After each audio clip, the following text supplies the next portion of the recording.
আপনারা জানেন যে বাংলাদেশের স্বাধীনতা প্রায় ৫৪ বছর আমরা অতিক্রম করছি।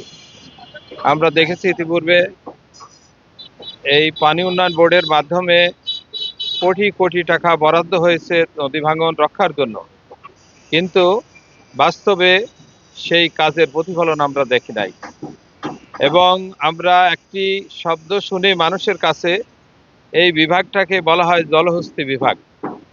এর কারণ হচ্ছে এখানে দুর্নীতির মহা স্বর্গরাজ্য প্রতিষ্ঠিত আছে এবং তারা যার সিংহভাগটাই দুর্নীতি হয়ে যায়, প্রকৃতপক্ষে কাজের কাজ হয় না।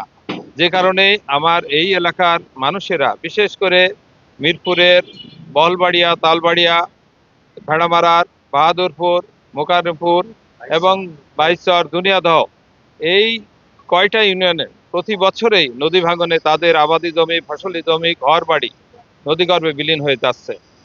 আমরা দেখেছি, আমি নিজে পরিদর্শন করেছি, নৌকা করে এই নদীর পাশ দিয়ে গেছি, দেখেছি।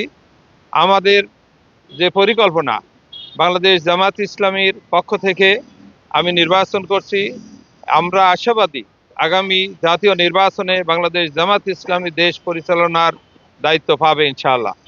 এবং সেই ক্ষেত্রে আমি এই আসনে নির্বাচিত হলে আমার ১ নম্বর প্রায়োরিটি থাকবে এই ৬টা ইউনিয়নের নদীগর্ভে যে ভাঙনের ফলে হাজার হাজার জনগণ, কৃষক, তাদের যে ঘর বাড়ি, ফসলি জমি সহ নদীগর্ভে বিলীন হয়ে যাচ্ছে, সেখানে সরকারি বরাদ্দের মাধ্যমে যথাযথভাবে কাজ করার প্রত্যয় ব্যক্ত করছি এবং দুর্নীতি মুক্তভাবেই যাতে কাজ হয় সেই ব্যাপারে আমার পদক্ষেপ থাকবে ইনশাল্লাহ।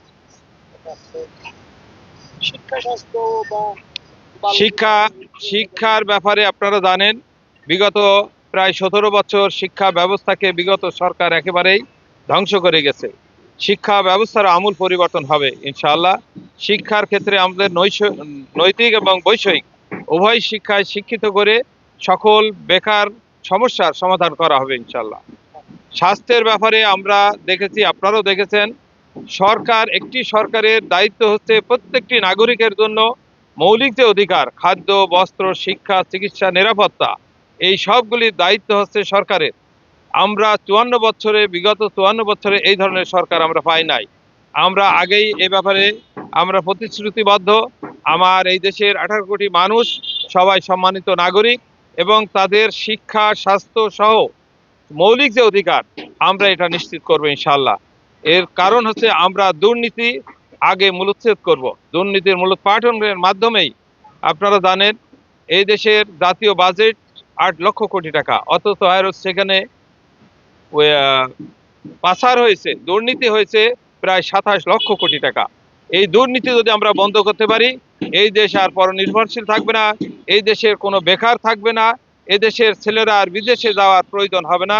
আমরা এই দেশের মধ্যেই তাদের বেকারত্বের ঘুচাবো এবং তাদের কর্মসংস্থানের ব্যবস্থা করবো ইনশাআল্লাহ। এবং এই দেশ আস্তে আস্তে একটি উন্নয়নশীল দেশে পরিণত হবে ইনশাআল্লাহ।